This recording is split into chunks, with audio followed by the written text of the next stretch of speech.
Okay, I wanted to point some things out.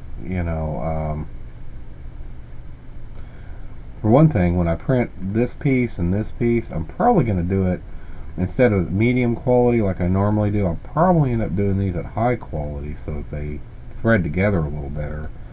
Because that is twice the layer resolution. It takes longer though, but I'll probably end up doing it that rate. In fact, let me go adjust. Let's assume for a moment that I print the whole thing at high quality. Let me. Oh, print it high. Hit generate. And let's see how long that takes. That's like 11 hours for this. But again, I probably won't do the whole thing at high quality, but I might do those two pieces at high quality.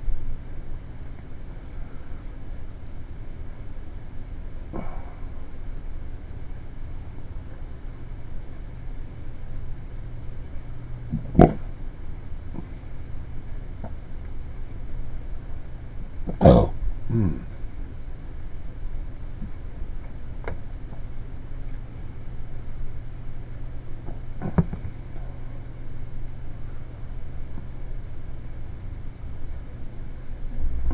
In fact, let me, while it's doing this, let me go grab these two pieces and export them independently.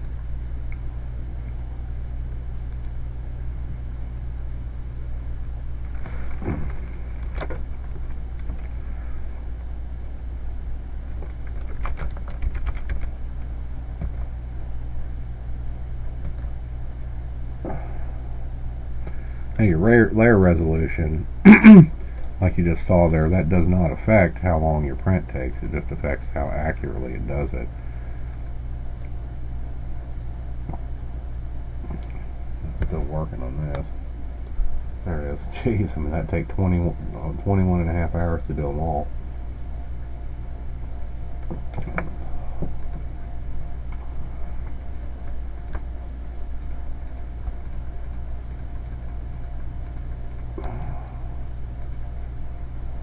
So like I said, I don't think I'd want to print the whole thing in high quality.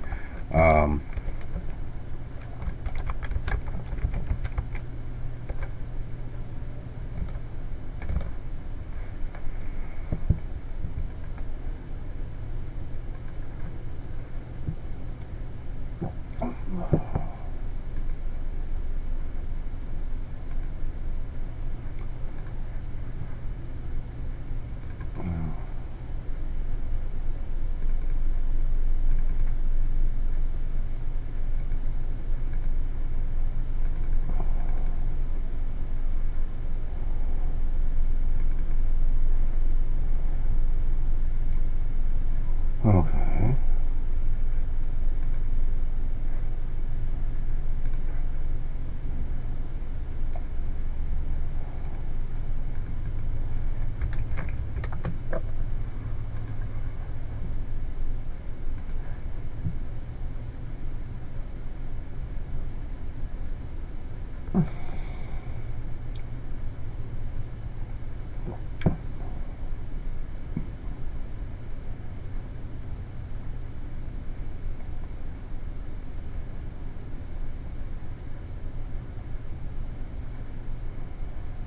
On the other hand, I might just print everything at medium quality, for the first run and see, because that's quite a few hours. I don't know how much it'll help having finer threads or finer layers versus coarser layers, because I still look with a better part of an inch, and even at 8 to 10 mil per layer, I mean that's still quite a few layers just on the threaded part alone. Because that'd take 15 hours just to print these two parts. So yeah, I'll probably just print the others independently.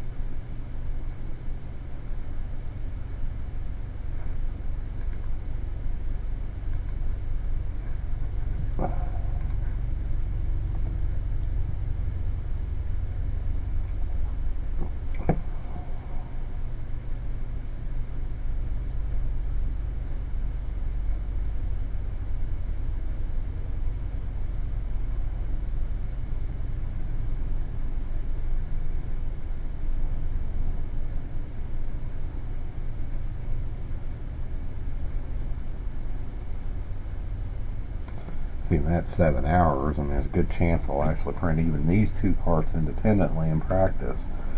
And maybe all the disc parts simultaneously. Let me add them and see what they look like.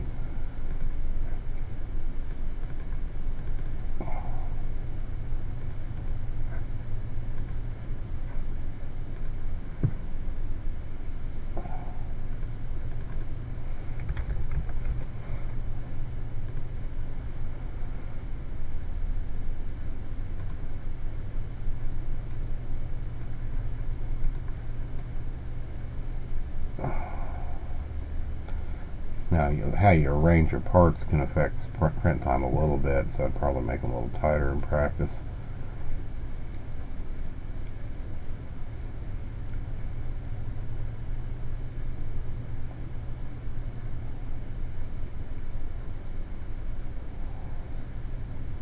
Okay, so that's only 3 hours just to print those, so again, I'll probably print those all simultaneously, and and then the other two parts I'll probably print independently.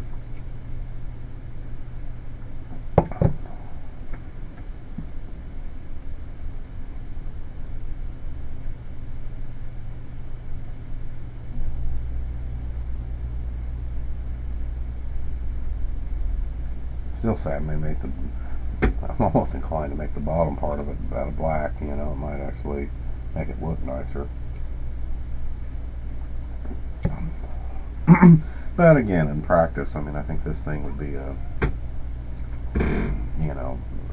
of large parts of it anyway, out of aluminum. I don't think you could easily do the whole thing out of aluminum. It can be, but it'd be expensive because you'd have to put that on a, like our guide piece here, it'd have to be on a turning center and, CNC'd. I guess it could be made out of die cast metal, but that'd probably break.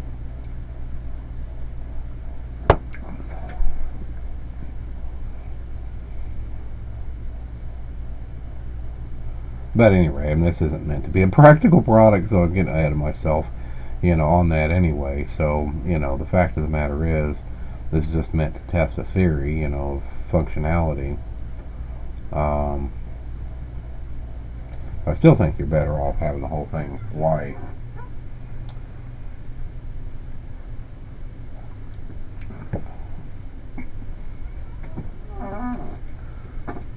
Just from a easy to see visibility standpoint, and it just helps with the reflection. If it's white surfaces reflect, and when you're in the dark, all the extra light you can get, the better. And it won't help much, but it might help a little.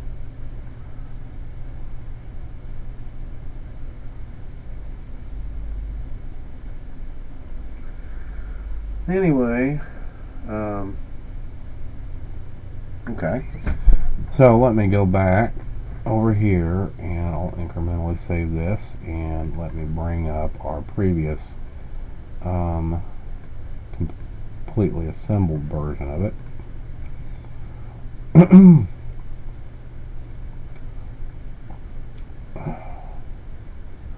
So like I said, I still don't know if there are going to be any final changes to be made here or not, but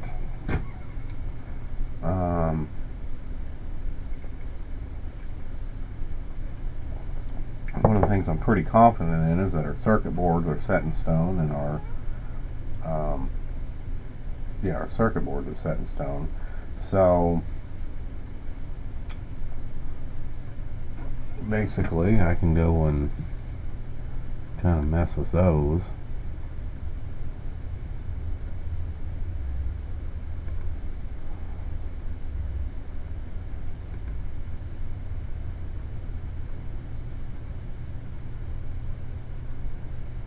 What the heck is going on here?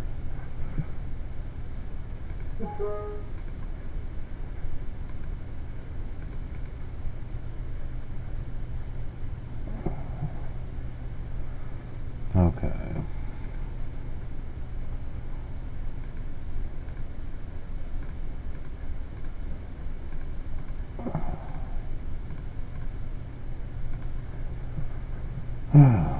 Jeepers.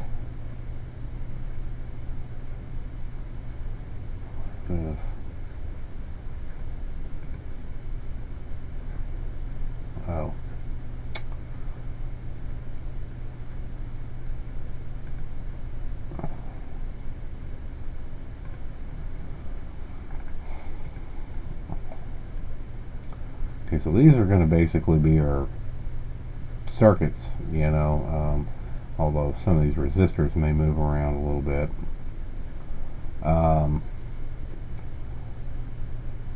The fact is, it's enough for me to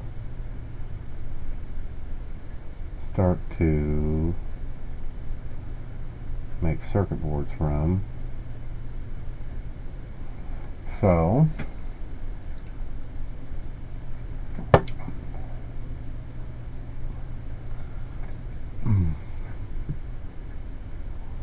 and this one's copper side up, this one's copper side down, but since it's symmetrical, it doesn't matter how I approach that design. But basically, I need to grab all this stuff here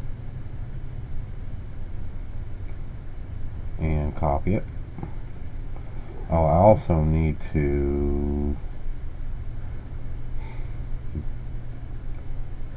well, I guess I can come back and get that.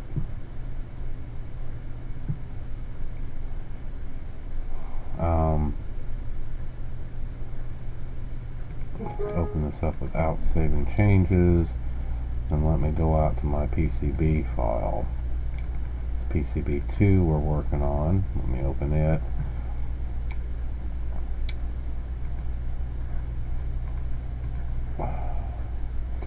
Okay, so what I did is I imported our electronics.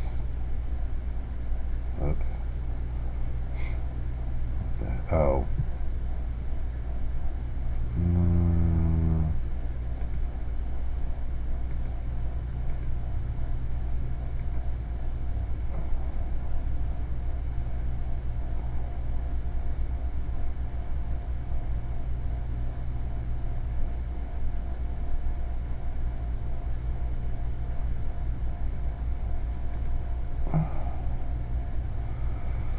Okay, I imported our electronics packages in here. Let me kind of get things sort of positioned. This is a circuit board for my 9-volt candle, which I've not done yet, so let me grab this, stick it up there. And I can move these things around when I'm done, but you know, I'll just start with this. Let me put us on the real PCB layer. As always, you know, we're in projection mode, so it's going to project everything to this plane, which is what we want for our MDX15 to make things work. What is this?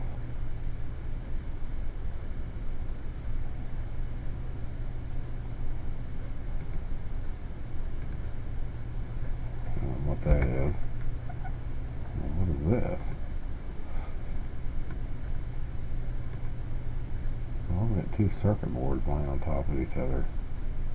Which one's which? Well, I know that's not the right one. I wonder if that's the case in the other drawing too. Oh.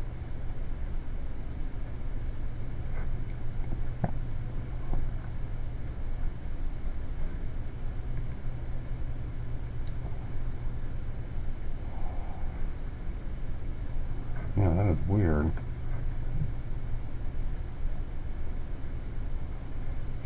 Anyway, I know we sized it based on that. Let me go see where we got that from. I'm kind of curious.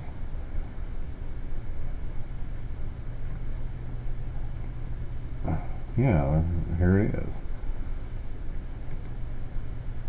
Where the hell did that come from?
What is this? I don't think that's the right. I think it's the right thickness.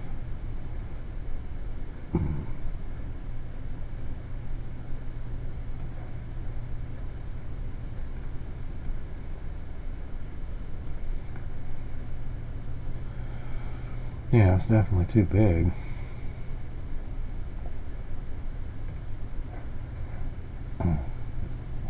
That's what we're looking for.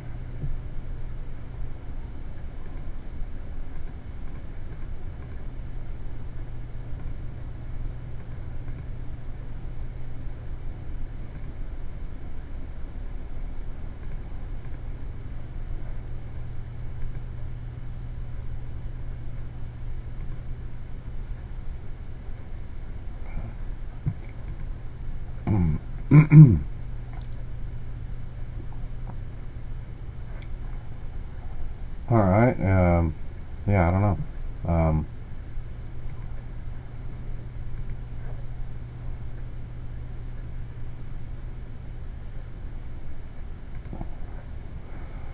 Okay, back to our PCB. You know, these three rings are in a common circuit, so this is going to be a really simple circuit board. Now let me go first and go to our board outline, which is kind of improperly named, but I typically put a 40 mil allowance on there for a router, because this is the actual path on the engraver, or Dr. Engrave, or whatever I I think it was Dr. Engrave that I used, that I use in the Medela MDX15, you know, rolling Medela printer or router.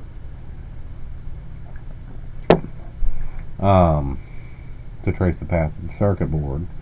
This, and I'm sure if you're interested, you can probably find those things on like eBay or something. I mean, you know, they're kind of primitive, and don't spend a lot of money on them, because, you know, again, for a few grand you can buy you a K2, or hell, you know, you can probably pick one of those CNC things off of Amazon, which might be just as good. I don't know, and figure that out, you know, for like $1,000 or $1,200, $1,500 or something.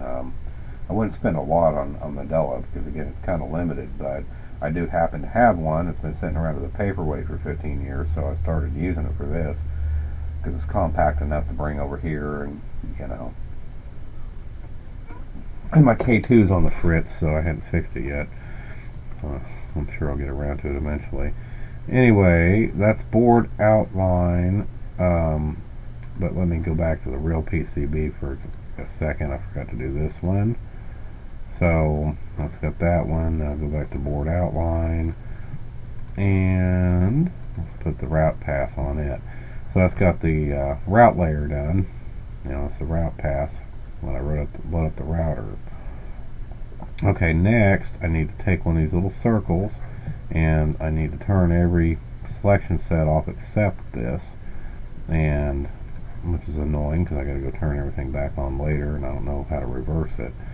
But I put these little drill holes, and these are my little holes that I use to create a drill guide on the Medela, so it knows where to drill the holes. And what, you know, since Medela will not actually allow you to drill holes per se, I mean, you can't exactly actually set up a drill path. What I do is I just create these tiny little circles, and what happens is, since I'm using an engraving program, you know, the drill will come in, like for example right here, and then it'll actually wiggle around as if it's trying to actually follow this curve, but it's so small and the drill bit's flexible enough to handle this, it doesn't break the bit or anything. So it thinks it's actually trying to route a circle, but in fact it's, you know, really drilling a hole, a very tiny hole, because this is, you know, only you know, 15 mil or so, I believe. Yeah, about 14-15 mil. Which in theory I could make these smaller, but I know there's a lower limit to what that thing will take and recognize. But that's certainly less than the diameter of a drill bit. You know, they usually use like, you know, 28-30 mil bits for that. Does mean the hole's going to be slightly displaced you know, from wherever its plunge point is. It's going to be slightly displaced from this, but remember the drill bit's like this big by comparison. So, you know, it's just going to be a slight offset by about 7 mil or so. So it's not too bad of an error, and again, I could tighten that up if it were important, but it just generally isn't. Anyway, while I'm at it, I need to go ahead and do the same thing on these holes over here. Now, these components, again, are probably going to move over here, but I can still go ahead and place the holes.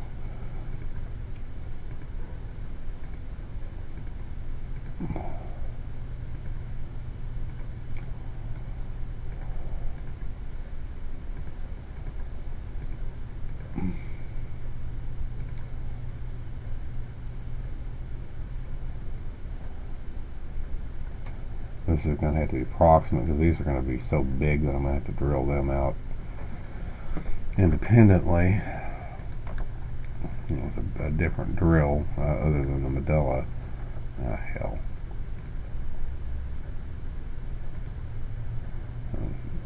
These I'll probably have to drill out too. I mean, I could probably put a slightly bigger drill bit in. I do have one, but I just don't have that many of them, so I'm really protective over my bigger PCB drill bits. And again, I don't pay attention to these little tabs. I always cut them off with a clipper. I may do that to one of these too, I don't know. Anyway, it should have our drill holes and our drill layer done. So now I just got to do the copper, and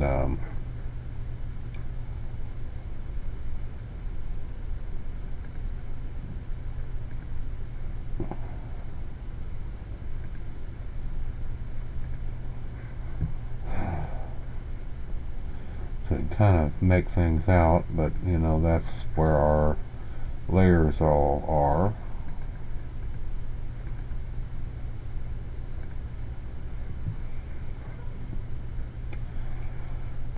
So, you know, until I move these components around, you know, that is our drill hole. But let me go ahead and switch to the copper layer here, and I'll start working on this because this is going to be relatively simple. And firstly, these are all separate circuits, so basically I'll put a route there. And again, these are simple circuit boards. I'm not doing this in my circuit board program, which I could in theory do, and it follows the same end result and the same practice. I've just not put it to the test because all these boards are so simple, it just doesn't make sense to, you know, involve any other programs. It's just easier to do a simple route like this, and as long as it's electrically functional, it's not a problem for a circuit such as this. So let's see.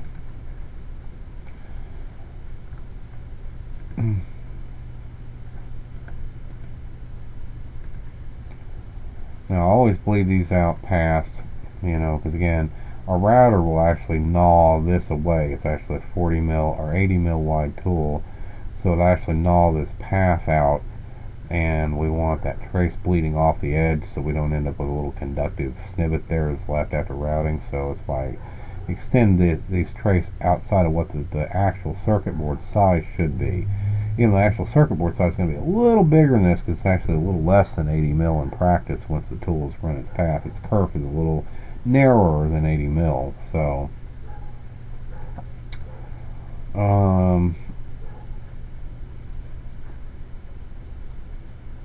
well, heck, I didn't realize that. I'll just put there, and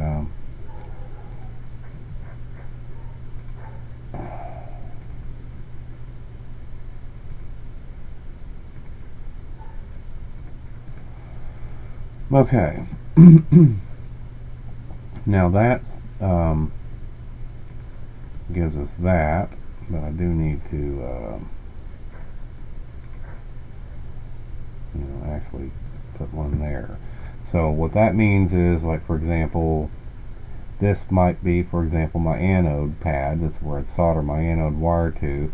Goes from anode to cathode, anode to cathode, anode to cathode, and then here's where I'd put my negative wire, my cathode wire, going down to our other circuit boards. The same logic applies here. So this is the start of the circuit, this is the end of the circuit. For the candle LEDs, this is the start of the circuit and the end of the circuit for the flashlight LEDs. So that circuit board's done. That's a hell of a lot less work than I'd have to do going into my circuit board program. And then, on top of that, trying to go through Corel Draw and everything, transferring the files in here. It's just a lot more work. This is a lot simpler for a simple circuit board. So that's why I still do things this way, for the most part. And plus, we're just not dealing with that complex of circuitry here. So it's not that big of a deal.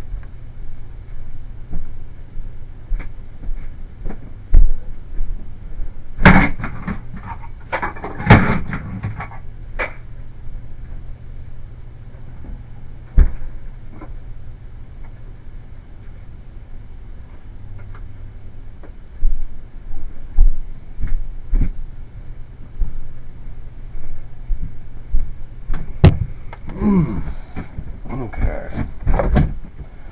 In general, I'll worry about the layout of these circuit boards on, because what this is this thing right here is something that's exactly the size of our printer, the Medela MDX15's print area. And on that Doctor Engrave package, there's no way to set a scale. When you're importing something, you can't set a scale. You can't tell it what scale you want it at. So the only thing I've managed to do is to work around that problem is I create something that's exactly the size of the object, and it does know, how big its printer bed is. That's the only thing it knows, and it pretty accurately brings this into scale as long as I have something that's exactly 4 inches by 6 inches, which is its print zone, print area. As long as I bring that in, it brings everything into the proper scale, so you don't have to worry about scaling as long as you have this. And I put a little break in it so it doesn't misinterpret anything. But usually once I've imported this, I delete this little triangle out of Medela Player. But I got to export every layer. I got to export the copper layer, the holes layer, and the board outline layer independently, and they all have a copy of this in it, so that they all import to scale. But everything has worked really well doing this, so even with a little fly by the seat of your pants, it works, and it's simple because you can use that at Simple Engrave program. Because otherwise, if you use their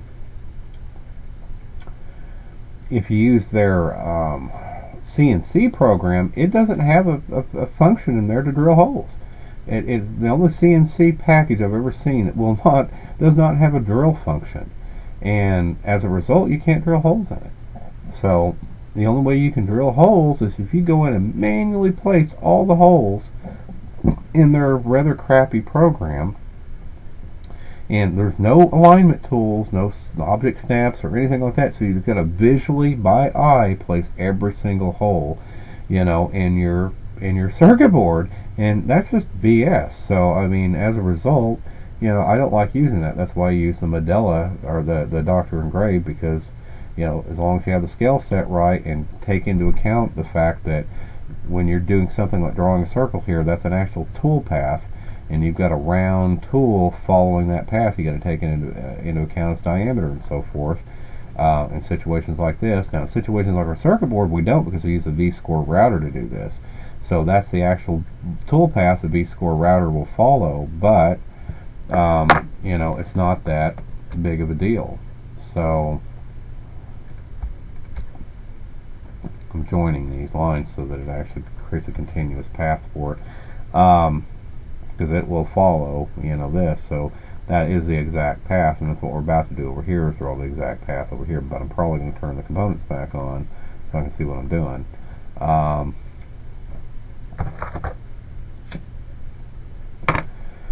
Okay, now if you recall correctly, we do have a relay up above this that we're going to have wires. Now this is going to be copper side up, because these switches are all down. That's why all these components here are all upside down and so forth. So all the components are going to mount on the bottom of this, but it's going to route on the top. Like I said, this circuit board is actually copper side down. So normally I'd have to flip everything, but again, since the circuit is symmetrical, I don't have to worry about it. But normally, like if I were going to do that with this circuit, if we're going to make it, copper side down instead of copper side up, well, I'd actually have to flip the thing around. I have to mirror it, because otherwise, everything would be backwards. Like this switch or this power jack here wouldn't fit right because this connector would be on the wrong side. So this hole here, instead of being here, would actually be here. On the copper side, because we, ostensibly mount this to the non-copper side layer. So because of that, everything would be backwards on this. Your other parts would be fine because they're symmetrical, but this is not symmetrical. And then plus, if there was some, arrangement, like for example, this switch would end up being on the wrong side. Instead of being over here, it'd be over there. So again, you would end up in trouble, if that were an issue. But since we're printing copper side up, we're going to route this copper side up, it's no problem, and here, since it's symmetrical, it's no problem, so we don't have to worry about it. But there's no particular polarity to these LEDs, just however I want to assemble it. But anyway, I'm just trying to make note of that. You've really got to pay attention to which side, things are actually going to be routed on in practice, if you're doing circuit boards, because otherwise you can end up with a backward circuit board. If you're not used to circuit board design. Okay, the one thing I know is that the thing about these limit switches, and let me refresh your memory on the schematic here. This is what we're trying to do. These are our two switches. Here's our relay that's off this board. Here's that little jack. Here's our to be determined resistor. Here's that little push button switch right there. Our battery is, of course, below this and wired into it for LEDs and resistors. So you can kind of see what we're trying to do here. But let me point out that these two center pins here on these slide switches, in the slide switches there's this little gizmo that actually jumps over the pin in between it. So when you're in this uppermost position, there's a little short circuit between pin 3 and pin 1. Now if I slide it down one position, there's a short between pin 2 and pin 4. If I slide it down again, there's a short between pin 3 and pin 5, and I slide it down to the off position, there's a short between pin 4 and pin 6. That's why I don't have pin 6 hooked to anything. So that's just a little thing about slide switches, that you got to take into account. Particularly when you have more than just two positions, 2 or 3 positions in a slide switch, they start working this way. But that means these two center pins get shorted together, and they get tied, as you can see here, into our battery circuit, which actually goes through this relay. So that means these two pins here and these two pins here need to be connected together, and on top of that they need to go off to our relay, which is off board, if you recall correctly. So basically one of our connections needs to hook here, the other connection to that relay, if you look at the schematic, goes to the battery directly. So of course, however, I don't have provision for a hole in this circuit board, so running a wire directly to the battery would be problematic. So I'm probably going to wire this, I'm probably going to wire the battery to this, because we need it, well, we really don't need it for anything. Let's see. Because this one terminal that comes from the battery really just goes to the relay, but because like I said, if I had a hole in this thing, I could attach it directly to the relay.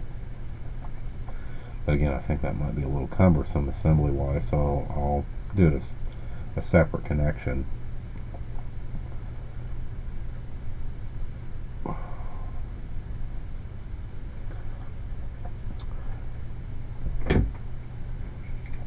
Now when it comes to the actual battery housing too, I think I purchased one that does not have wires on it, but I can't remember though. I don't think I could find one in that double stack that was like that. But I'd rather actually put my own wires, because these wires that come with these things tend to be a little flimsy and able to break. You know, it's nice to put some strain relief in it somewhere, you know, where the wires won't, you know, get pulled out.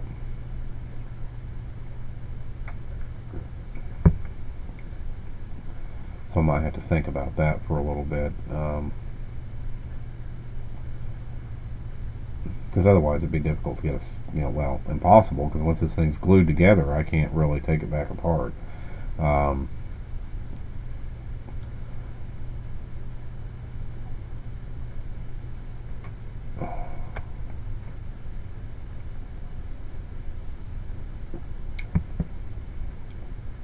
That may be something I might make a modification to our 3D printed parts for. You know, because in that electronic space, remember we had those walls coming underneath these components and going down quite a ways. I could actually put a little hole in the side of one of those walls and make a wire strain relief. Maybe a place I can put a wire tie or something, you know, just to prevent there being any strain from somebody pulling the battery thing out and trying to change the batteries on yanking on those solder joints, because that's what you don't want. You know, that's what causes the wires to break. You know, you want to keep the joints themselves and the connection as immobilized as possible, particularly with thin wires like these.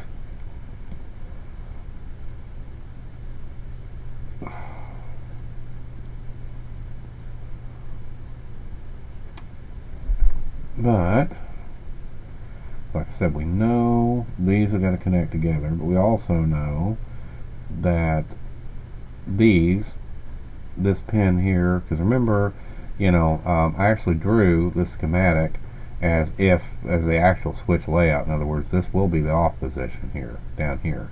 So therefore, this pin and this pin will be off pins. So they won't connect anything. But these two pins here have got to connect to two resistors. And again, we're crowded in here to make matters worse. Again, if this were a double-sided board, this wouldn't be a problem. These single-sided boards that we're primitively constructing here, you know, that tends to be a bit of an issue. Anyway, this isn't going to be connected to something, but this will. So, you know, we got 1, 2, 3 resistors, you know, that need to have power going to them. So, and again, I can probably just move these 3 over a little bit, get them more adequately positioned, and we can basically have our little power thing junction come out of here, go underneath these resistors and over to these pins here, because those have got to be a short circuit. However, I also will need a resistor that goes to this pin, so I'm going to need another one down there, but I'm only going to need resistors going to these 2 pins here. So really, this resistor, you know, needs to go down here somewhere somehow, and that's going to be tight. But if you see that limit switch, recall, you know, that it's got these leads sticking out of it, so there's space to put a resistor actually underneath the component. But I don't want to get it too close, because we need this to connect other things too. So that's sort of an issue. So I might see if I can rotate this thing. I don't know if that's going to help though. Yeah, and we're going to have that. I probably should have brought that that plastic part in with us, so you know, because again, because of that switch well, you know, I can't just put these anywhere, but I could go and carve a, well, I doubt that I can get away with it. I was going to say I could go carve that switch well shorter, which I have done on some projects in the past. And so it gives us better solder joint clearance, because remember, we got that wall that sticks out here a certain distance.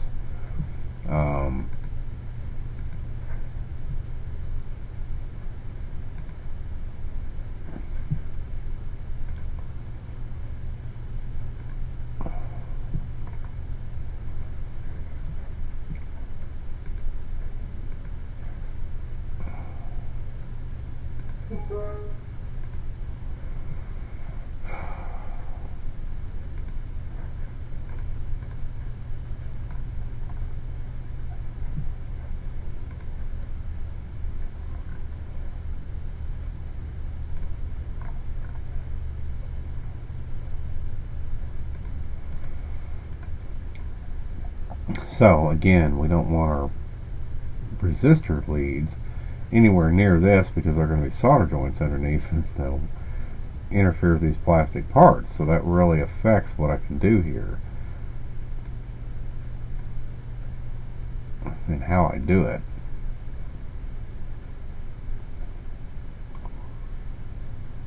So it's going to complicate matters considerably.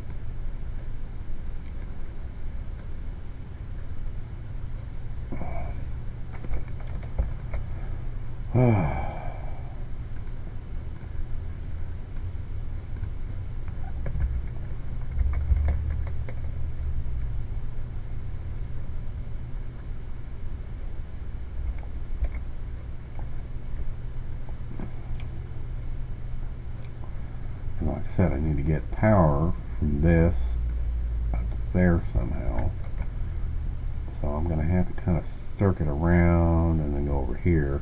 Doesn't have to be too thick of a trace, but again, you know, your V-score router, depending on how level your printer is going to, you know, carve out a curve. I mean, it's going to have a channel width to it. It's not going to be just a straight, thin line. I mean, it's going to be, you know, 20, 30, or even larger mil wide. You know, the path it actually carves out of copper. So you got to take that into account. And two, since there's no solder mask, you know, when you solder joints, you know, the solder tends to spread out, which is a problem.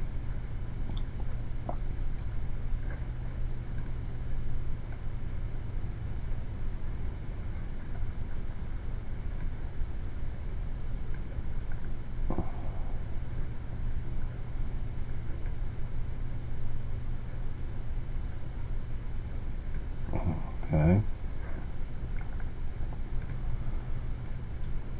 Let's see, this, you know, our circuit board lip, you know, is at the exact same height as our well, and we don't have a lot of space between, you know, the switches here and the well, so it's hard to, you know, alter it much.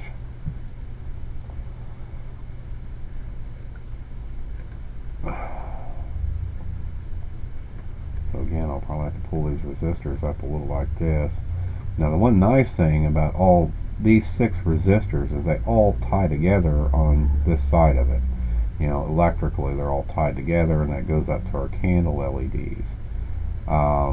These 2 resistors here, the end of them ties together and goes up to our flashlight LEDs. And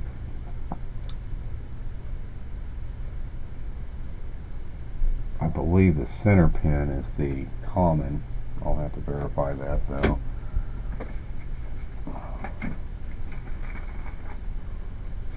If I can find any of those push buttons.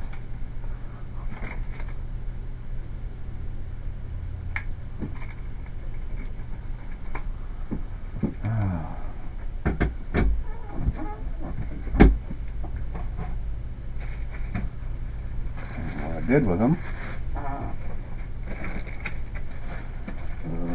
Here's some of the 2-way. Getting warm.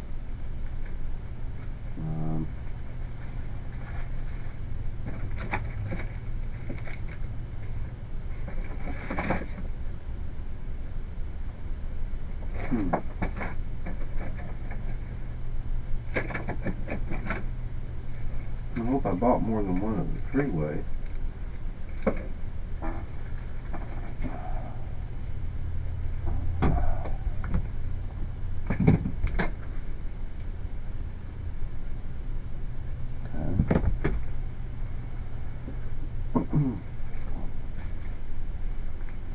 Yeah, I found the 2-way push buttons, but I can't find the 3-way push buttons right off the bat. Not here anyway.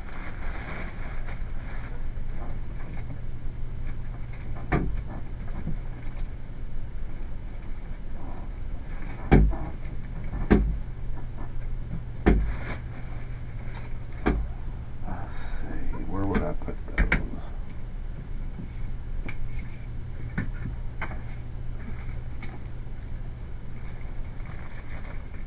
Oh, here they are.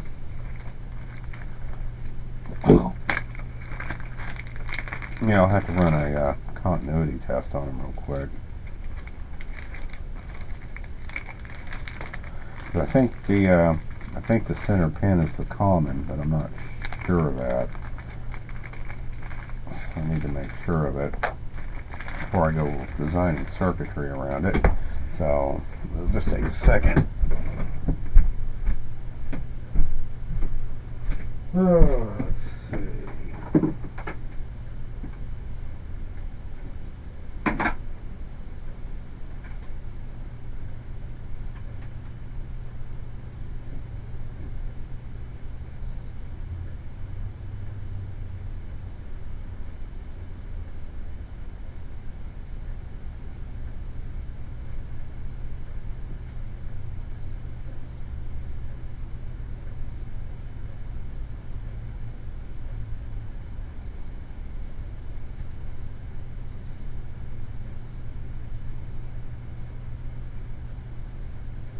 I think I can assure you that it is the center is the common.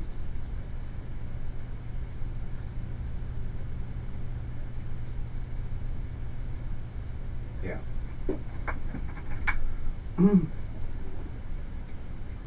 Okay, the center is the common, so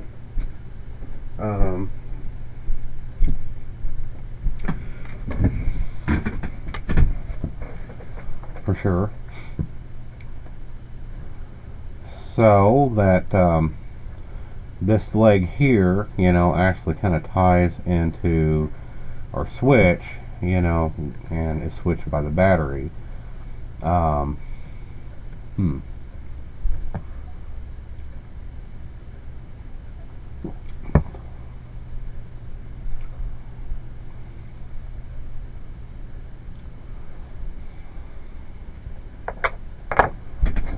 on, I'll be back.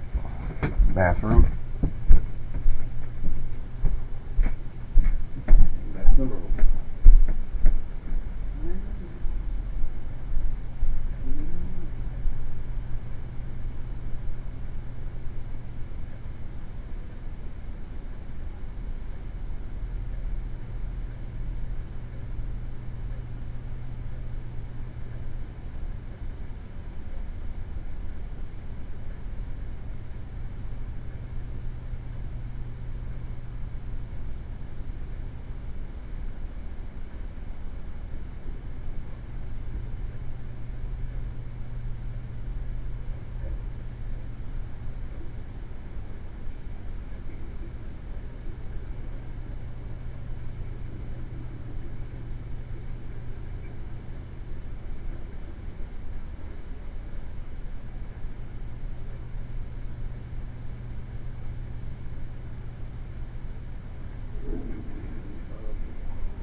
Anyway,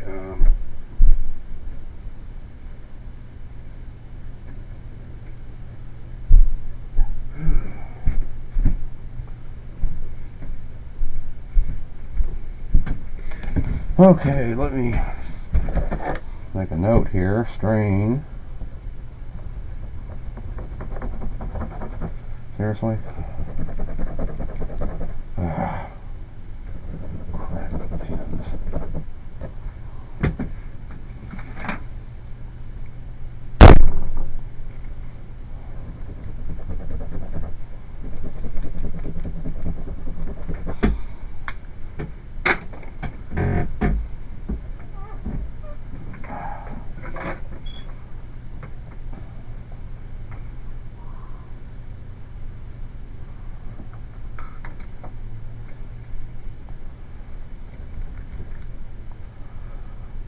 Strain. Relief.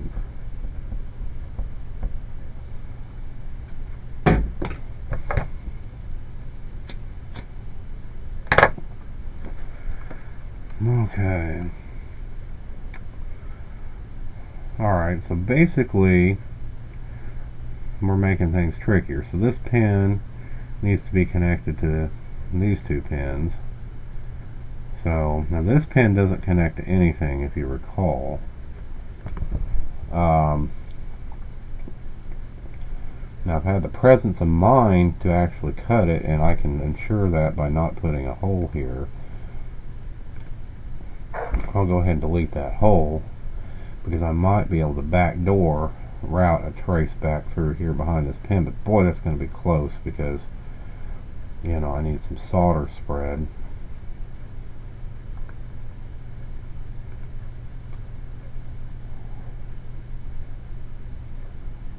Yeah, it'll be close, but I guess that'll work.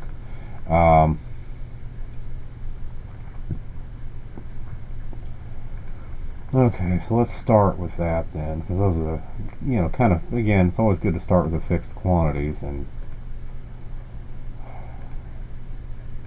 you know, there's not much I can do about that simple fact that those parts are fixed in position and they need to be connected together. Yeah, I'm going to try to leave that short as possible, but I'm going to need a bigger hole there.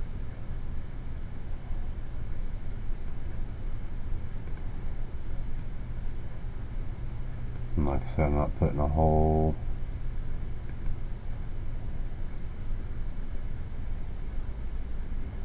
There.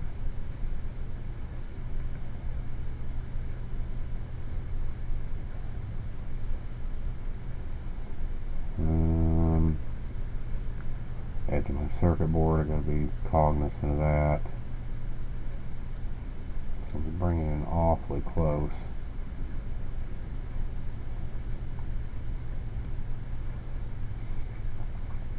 Because see, in a normal circuit board, that's what I would do. I'd actually route these power pins along the edge of the board, but that's just tricky to do here given the tolerances of the thing.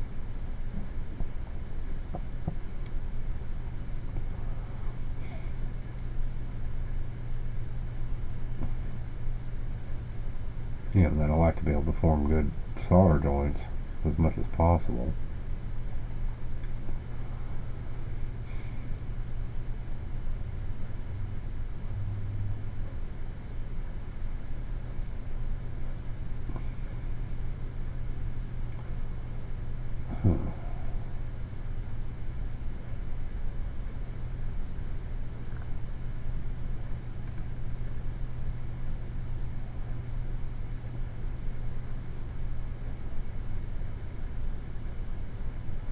I'm thinking about trying it anyway.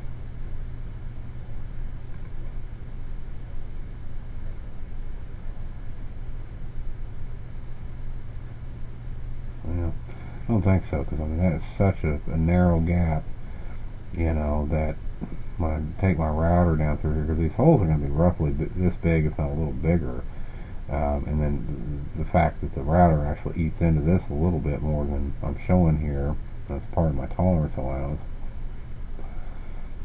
That'd be just too narrow. I'd probably clip the thing off. So I'm going to have to stick with the plan.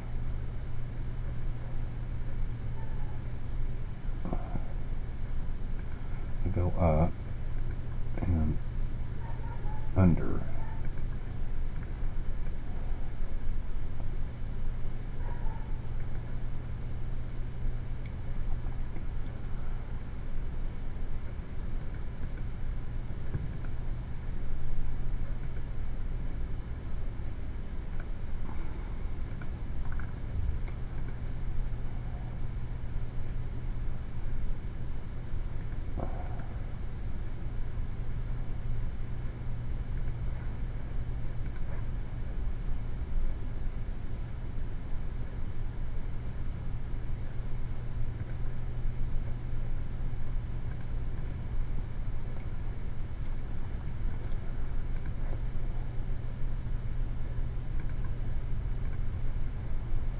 Okay.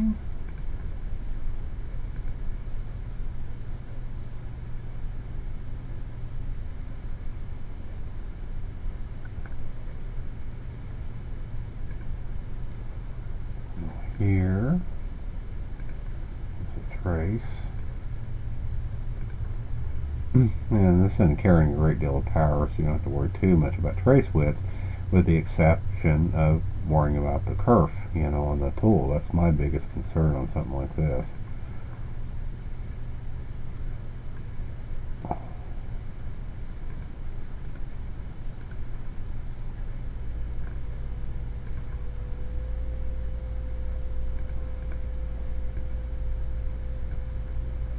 Okay.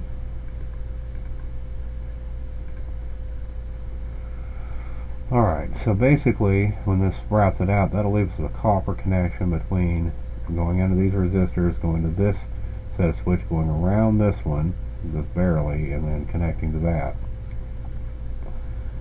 Okay, the one thing I haven't accounted for is that we are going to need also an actual connection for the battery, but we'll look at that after a while. Now, as I said earlier, we are definitely going to need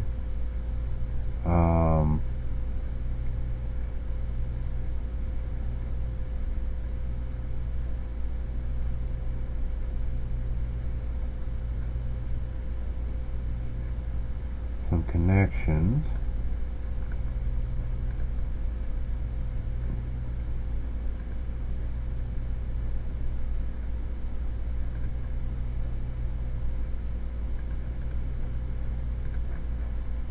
For these resistors.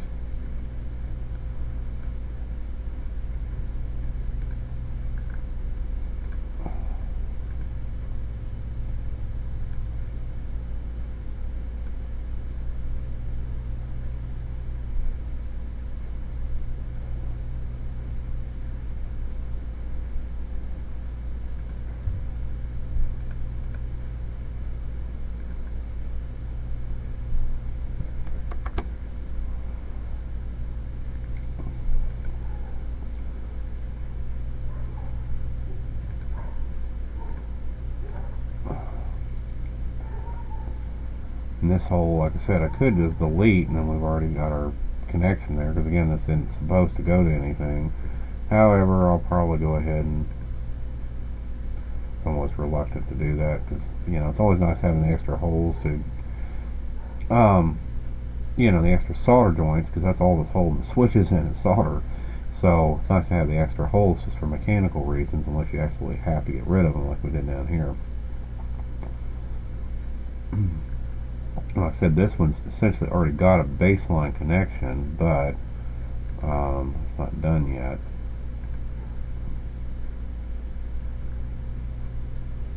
Down here, over here, and I'll just connect it there.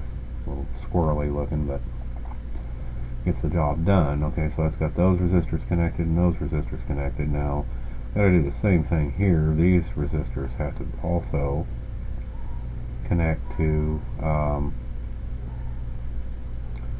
these two pins here.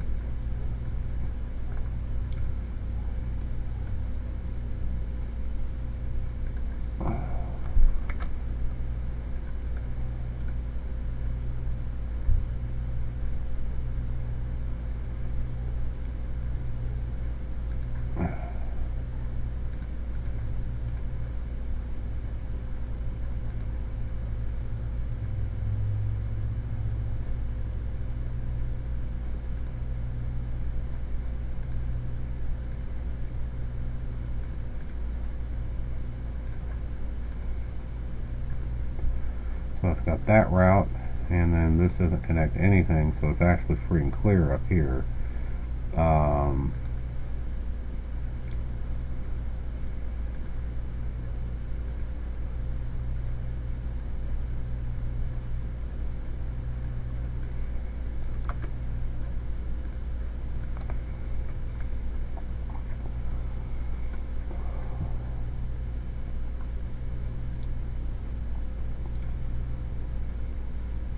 And of course, like I said, all these connect together, and given the position of everything, I can actually move this more in line with these others. Because see, this one of these resistors has to come down here, and this other resistor has to come down here, which won't be a problem.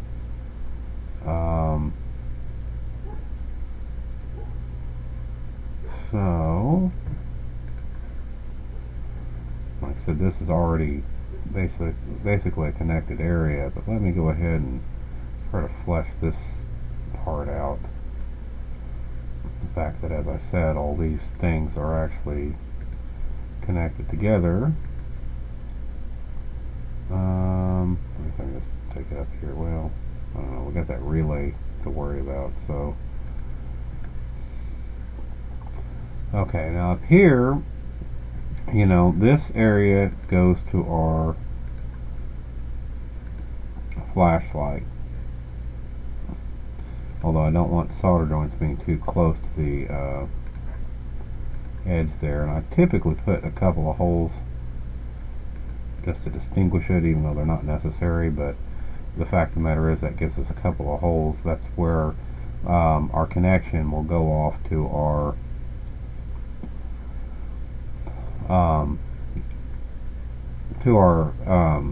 candle LEDs. Although the funny thing is, I'm not even going to use the holes. So, and actually because of that, I'm just going to go ahead and put one hole there. But again, since there's no silk screen or anything on the board, you know, I can't really mark that, hey, this is for, you know, for the LED candles or anything like that very easily.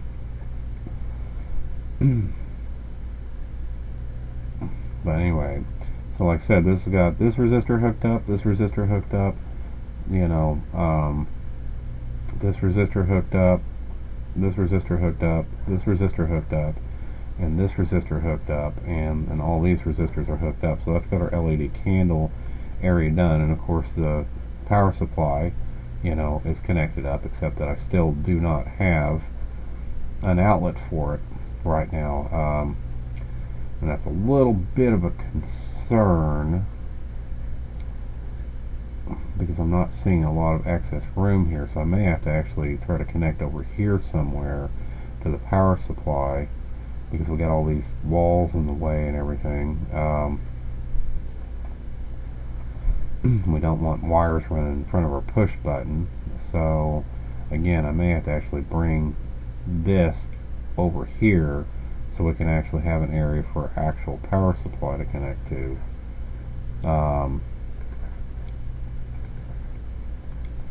I think that's probably the only real recourse here. And again, for power supplies, you know, I'll put a double hole because it will be going through the bottom.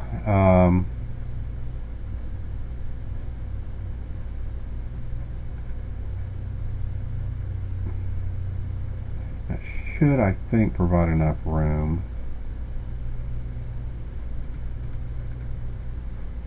The distance between that 72 mil.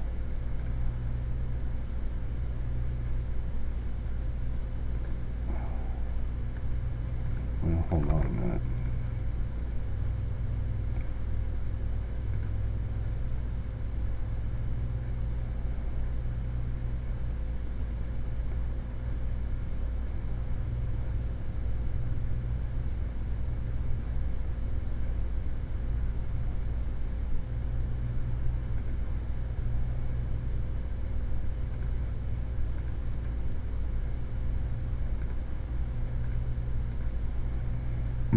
So the edge of our circuit board's there, so we don't have to worry about it. That's a pretty good healthy trace. However, looking at the schematic, remember all these actually, you know, that's connecting to our switch, but they actually go up to the relay, which, so this may be a good place to connect to the relay, is what it does, instead of going to the power supply.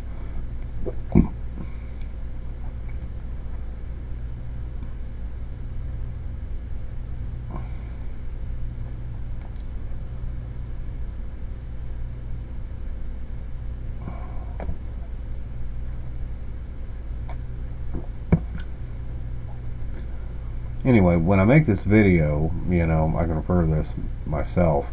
This is anything with 2 holes in it is going to be, anything with 1 hole in it goes to the LED. Anything with 2 grouped holes goes to the relay. Anything with 3 holes will go to directly to the battery. So, but that's what this needs to do, is go up to the relay, and then we need a connection coming down, you know, which actually connects to our power supply ultimately. But before I do that, let's go ahead and get these resistors here hooked up.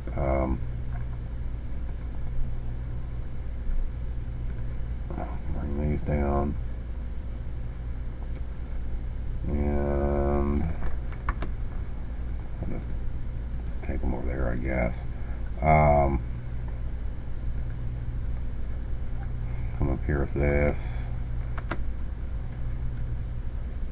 We're here and there. So it's got those connected up to our push button switches. Now right here, we're certainly going to need a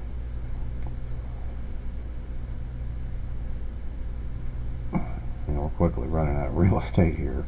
That's what concerns me. That's why I might end up having to actually use this area and this area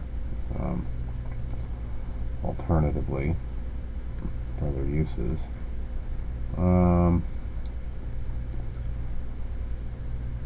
Because these connect together and they go up to the other set of LEDs. I gotta make sure I got space for it.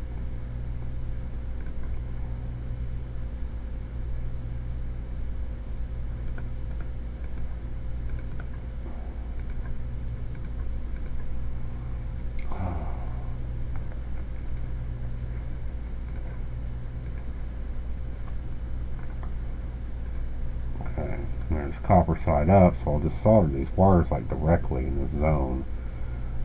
They'll probably actually be melded with the solder joints of the resistors in fact. But again, I'm using these holes primarily as a designation right now. But that's got our complete LED circuit, you know, to supply our LEDs. And we got power coming from our relay to power the thing.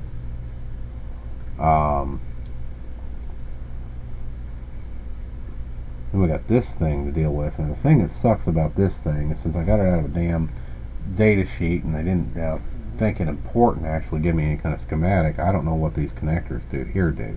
I know this one goes to the center pin, but one of these two is ground. I think both of them are, because this is one of those types of power jacks where the center of it's an interrupt, so it's actually kind of acts like a little switch. Normally in situations like this you just connect these two together, because I know they're both ground after a fashion, so you don't really have to worry about it, and we're just trying to power a relay coil with it.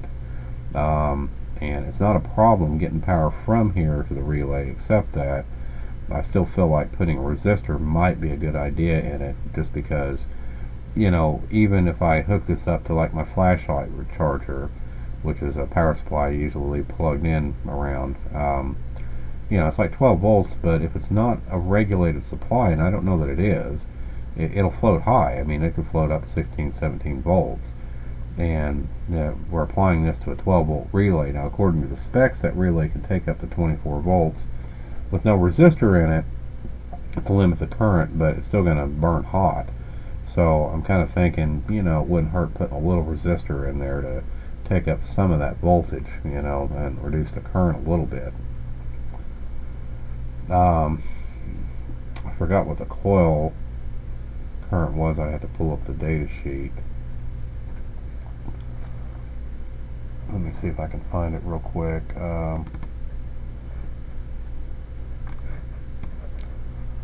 It's on my other computer.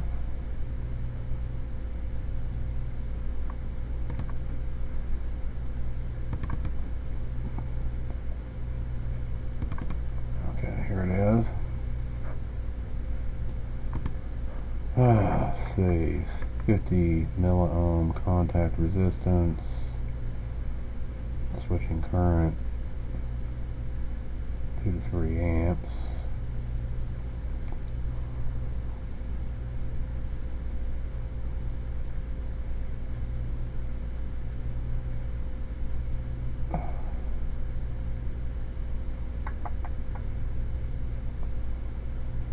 This is 147 milliwatts at 48 volts.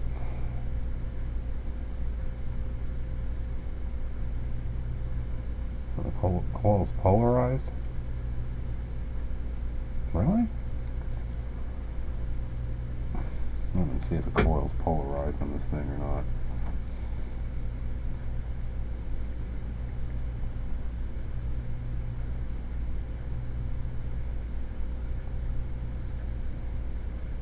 Oh damn. This relay has a polarized coil. Huh, that sucks. Well, that's not a problem, because we're not mounting it to the circuit board, so I don't know what I'm worried about, but I do want to know how much current it takes. It says at 12 volts, it's nominal operating current. The 12 volt relay is about 16 milliamps, which isn't much, so it's a pretty trivial amount of current. So I could, even with an 1/8 watt resistor, I could drop several volts, so if I wanted to. So that's not a problem.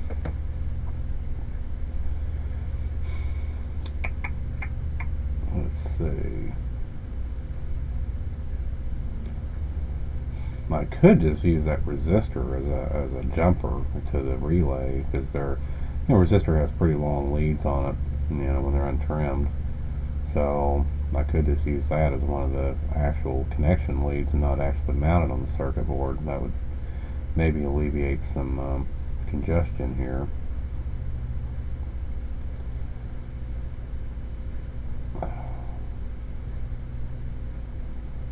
So let's see. Because I know this pin, okay, has to go up to one of the coil leads of the relay.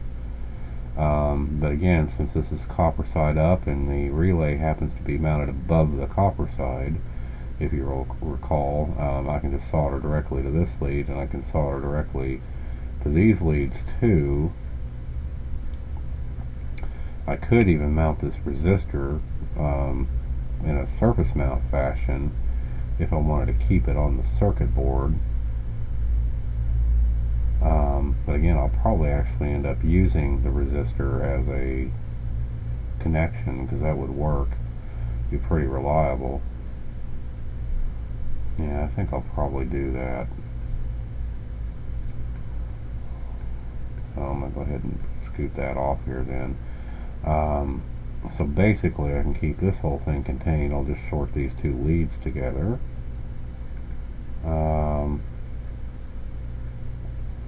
And come down like this, and like this, and like over here. And here, I'll just jump over to that.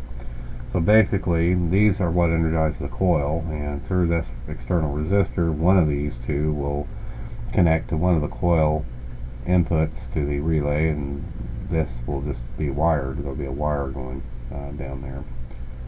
I'll put a piece of heat shrink tubing or something around the resistor just to keep it from shorting on something. And again, I'll keep the wattage low. If I drop any voltage at all, it'll probably just be 2 or 3 volts. So 2 or 3 volts, I'd say might be more like 20 milliamps or more, but it'll just be about 60 milliwatts. So it's still about half the rated capacity of the resistor, but it still should be alright.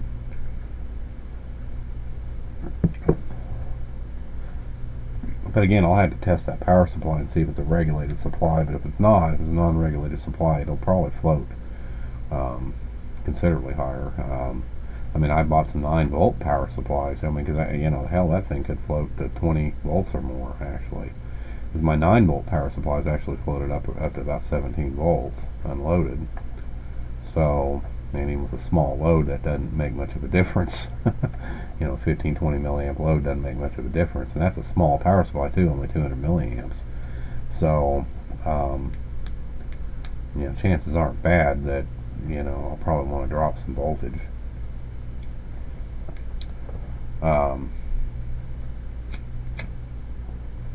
The good thing about doing it this way, though, is if I needed to, I could use a bigger resistor at least, a half watt or a quarter watt resistor to go to that relay. I don't have to be stuck with 1/8 watt. I'm using 1/8 watt just to keep everything manageable here size-wise. Anyway, that takes care of our relay coil. This takes care of one of our relay inputs.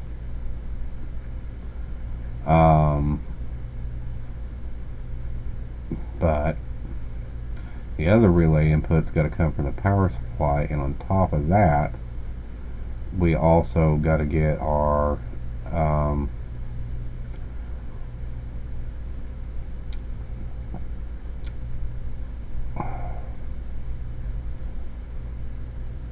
other wires up to our our other battery polarity up to our LED board, which is where it goes. Oh, by the way, I didn't think about that.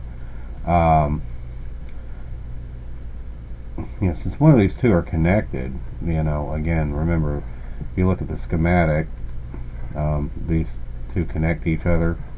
I can actually split this circle.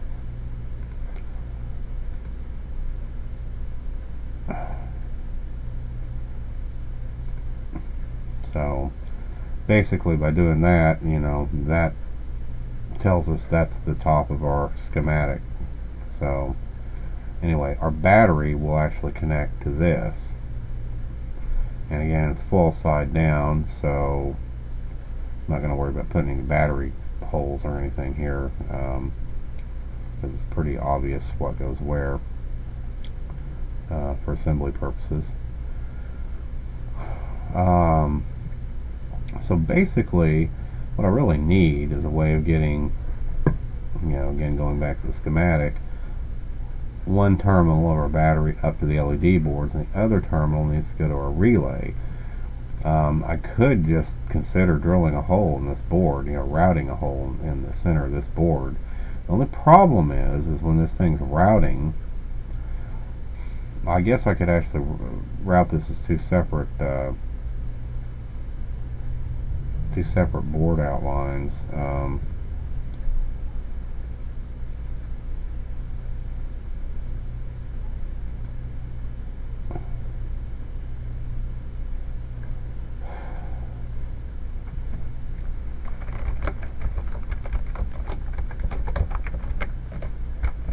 Call this board outline 2.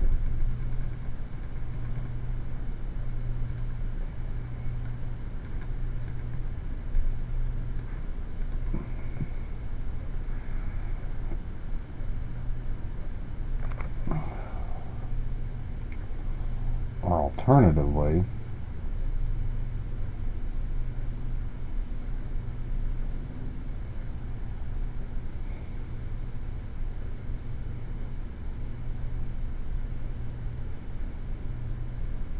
instead of drilling a hole, I could just put a notch there.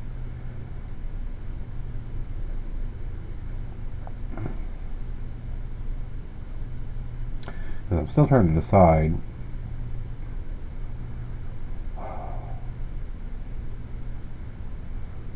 see. Nah, it's better though if I can't. Well,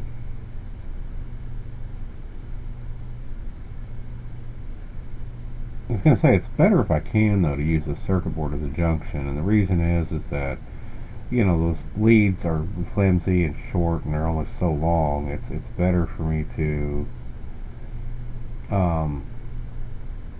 attach this area to the batteries, to the circuit board, and then have that go from there up to the resistor. So what I'm going to do is I'm just going to go in here and kind of divide this area sort of in half.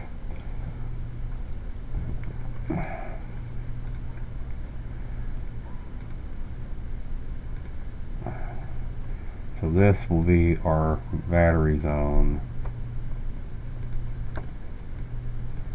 for one polarity, and this will be for another polarity. And here we actually need the hole because the wire is going to be coming from the bottom of the board, so it'll actually have to poke up through one of these holes and get soldered to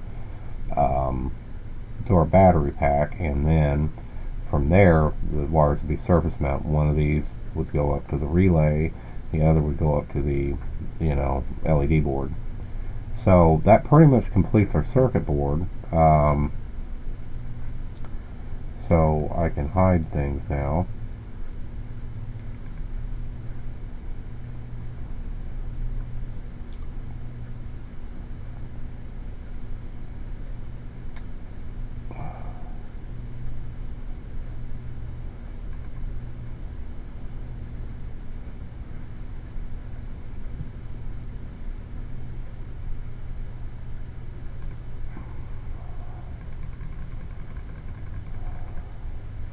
Got some junk here real quick.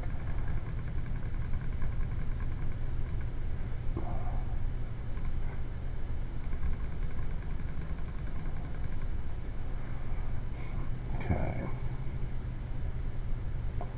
Alright, so basically we don't need these holes. So basically our switches go here, here, here, power jack. One of our terminals that go to our LEDs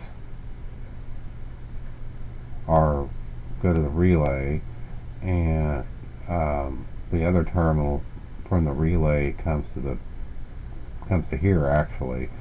So to one of these power pads, which goes to the battery, and the other terminal from the battery goes here and goes up to our LED board. And this just basically connects direct to our coil on our relay, and then we've got all of our resistors in place. So that pretty much completes the circuit board design. So save that down, and then let's open up our double stack handle, because we've got one more order of business that we got to handle. I need this.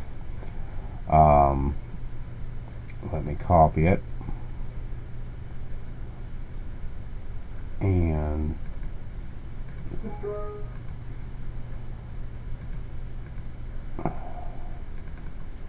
go to our acrylic right here, and let's paste this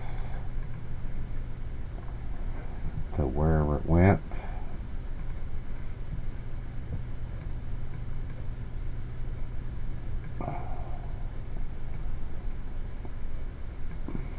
Okay. Now, remember, we got a 40 mil offset we need. Let me make sure we're on the right layer here. Board outline, okay. Well, no, real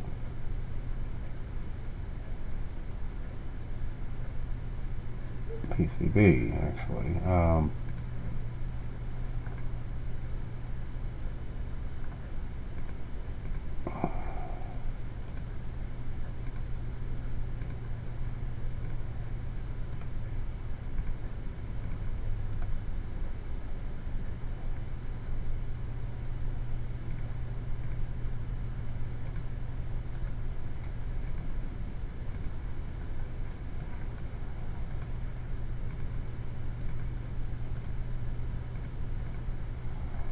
Okay, now I can go in and do our offsets.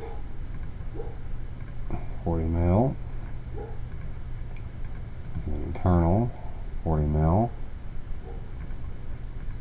Actually, I can go ahead and hide the diffuser now. Where is it?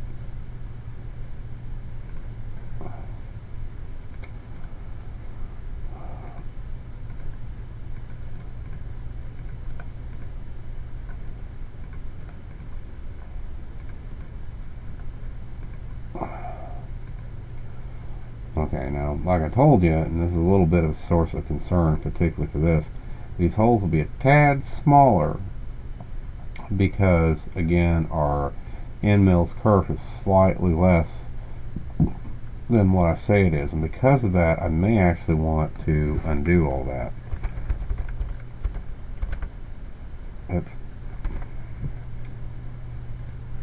And actually, because I don't care if this is a little bigger than it's supposed to be, but these holes I don't want smaller than they're supposed to be. So I'm going to go to 0.035, you know, cut it to about 35 mil instead.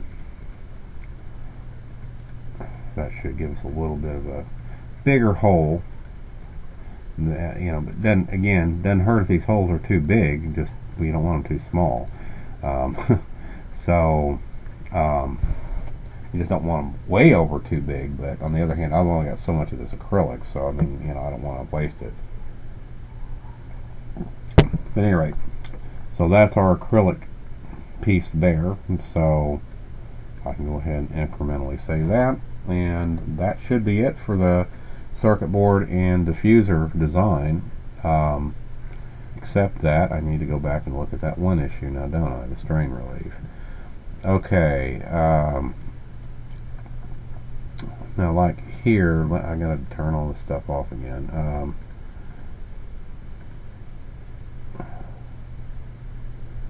That's why it's good to have a default layer you don't put anything on, so you can, you know, because you can't turn off a layer that's your current layer.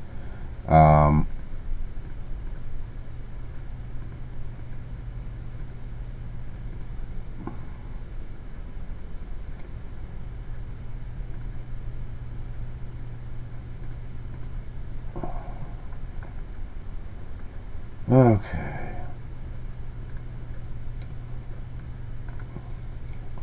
Now again, what I was thinking is, especially in this, see, I've already got this hole in it, and this was by accident. When I actually did this hole, this hole here, you know, I accidentally drove it through this, so in my other program I went and shrank it. At any rate, that switch should not, let me turn on the electronics layer here and see where we're really at. Yeah, that switch goes pretty close to the bottom now.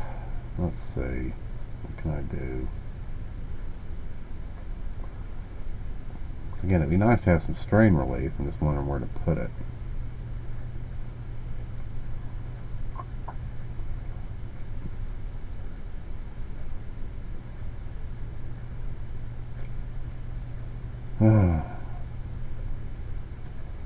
Maybe I should have drilled these holes clear through this after all. I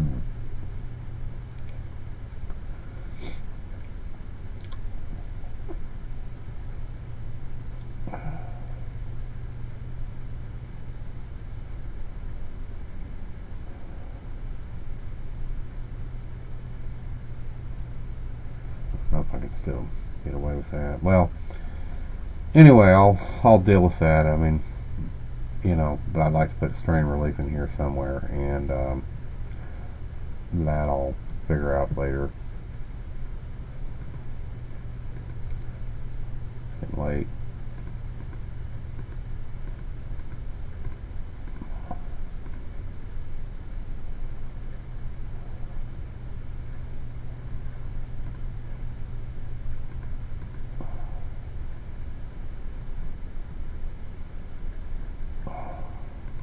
I'm going to go ahead and put these old adapters at the bottom of the list.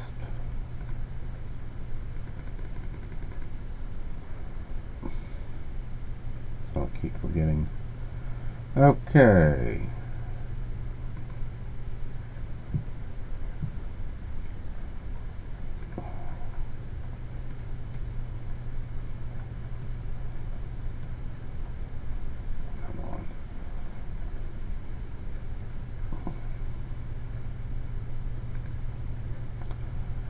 Okay, anyway, that completes this, so